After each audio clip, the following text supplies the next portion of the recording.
February 18, 1943, Munich University. Sophie Scholl stands in the stone atrium, heart pounding, watching white paper drift down from the fourth-floor balcony. Each leaflet that touches the ground is a crime, punishable by death. Her brother Hans is still upstairs, tossing the last bundle over the railing.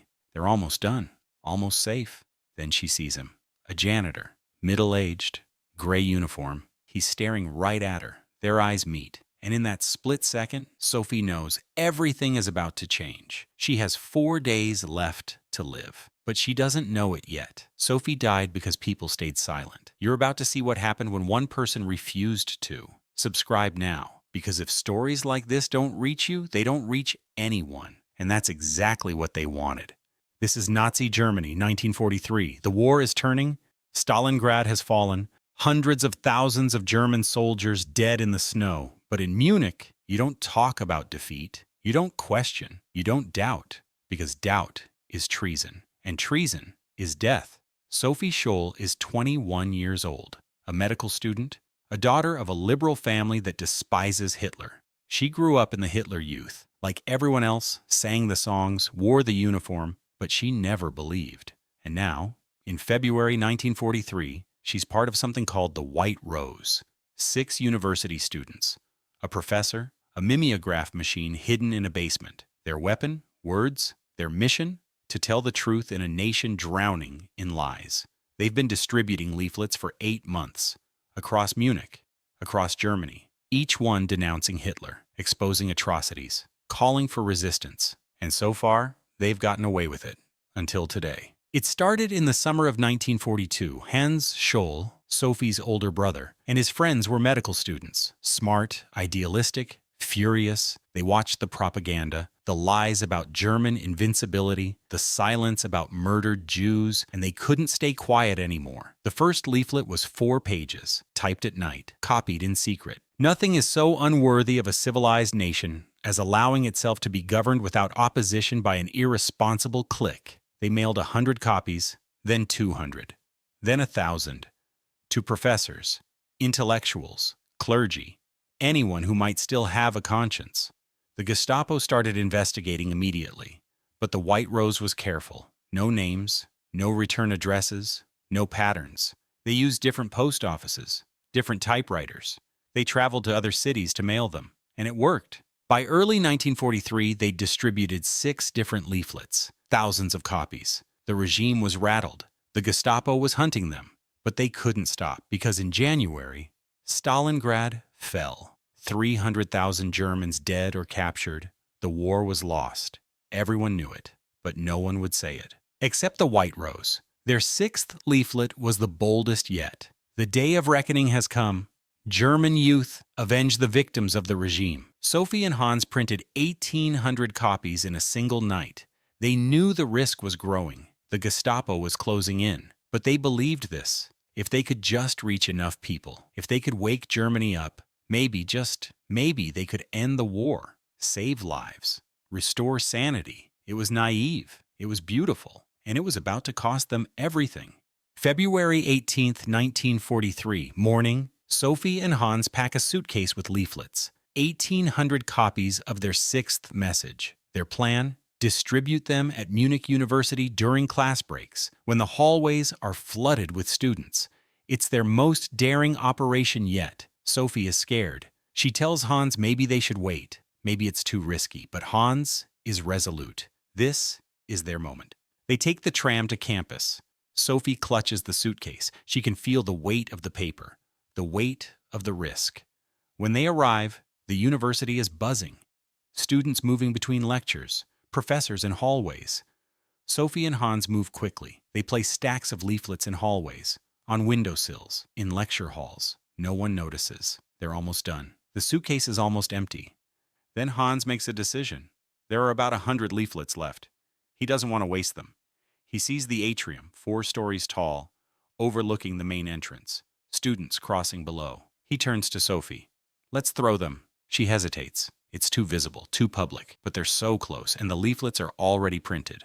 They climb to the 4th floor, stand at the railing, and Hans tosses the remaining leaflets into the air. White paper, falling like snow. For a moment, It's almost beautiful. Sophie watches them drift down, watches students below look up in confusion. Then she sees him.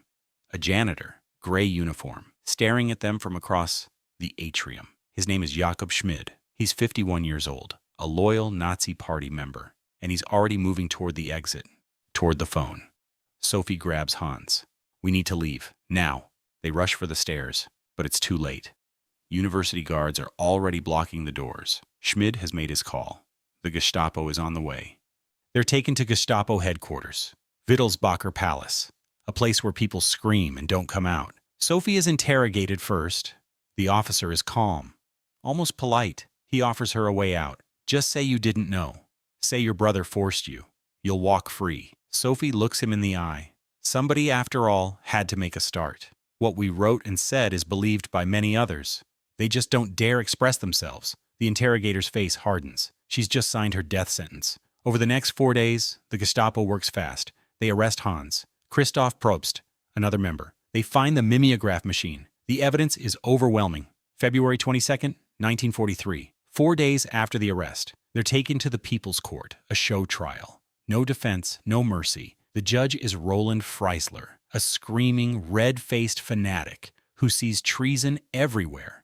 He shouts at them, mocks them, calls them traitors and cowards. Sophie sits quietly, doesn't flinch. Freisler reads the charges: distribution of anti-state propaganda, treason, defeatism. The punishment, death by guillotine. All three, Sophie, Hans, Christoph, to be carried out today. Sophie's parents aren't allowed in the courtroom. They wait outside, desperate, helpless. At the last moment, Sophie is allowed to see them. 5 minutes. Her mother is sobbing. Her father is silent, shattered. Sophie smiles. Actually smiles. It's such a beautiful sunny day, and I have to go. But how many have to die on the battlefield in these days? How many young, promising lives? What does my death matter if by our acts thousands are warned and alerted? Her mother can barely breathe. Sophie hugs her, whispers, "We did the right thing," and then the guards take her away. 4 hours later, Sophie Scholl is led to the guillotine. She's 21 years old.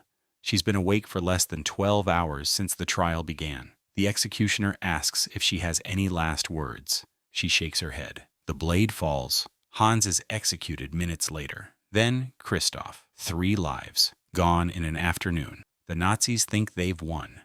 The Gestapo raids continue. More members of the White Rose are arrested. Professor Kurt Huber, Alexander Schmerel, Willy Graf. By October 1943, the core of the White Rose is dead, executed or imprisoned. Jakob Schmid, the janitor who turned them in, is rewarded. He receives a bonus, 3,000 Reichsmarks. The Nazis declare victory over the treasonous students. But they're wrong, because one member of the White Rose, Jürgen Wittgenstein, escapes, and he smuggles a copy of their final leaflet out of Germany. He gets it to Allied intelligence, and the Allies do something extraordinary. Summer 1943, British Royal Air Force bombers fly over Germany. They're not dropping bombs. They're dropping paper.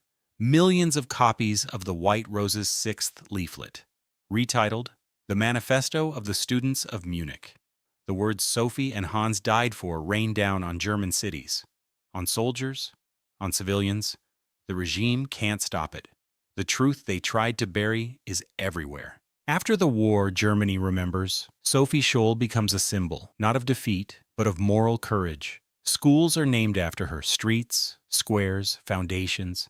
Her face is on stamps, her story in textbooks, because she did something almost no one else did in Nazi Germany. She said no. She was 21 years old, a medical student, a sister, and she chose truth over survival. She couldn't stop the war. She couldn't save millions. But she proved something the Nazis tried to erase: that one voice, one act of defiance matters. That courage doesn't require an army, just a leaflet and the will to drop it. February 18th, 1943, Munich University. Sophie Scholl stood in that atrium, watching paper fall. She had 4 days left, and she spent them showing the world what bravery looks like. Sophie Scholl was executed because people like Jakob Schmid, ordinary people, chose to stay silent, obey, look the other way. She died because not enough people cared. You just spent 10 minutes watching her story, and now you have a choice. Do something or do nothing. If you close this video without subscribing, without sharing, without making sure someone else sees it, you're doing what millions of Germans did. You're staying silent. Sophie risked everything to make sure the truth reached people. You risk nothing. So subscribe, share this video, let it reach the algorithm, let it reach classrooms, teenagers, people who need to see what real courage looks like. Because if her story dies with you, then what was the point? Don't be the person who watched and did nothing. Be the person who made sure she wasn't forgotten. New videos on hidden heroes every week. This is the history they don't teach in school. Make sure it gets seen.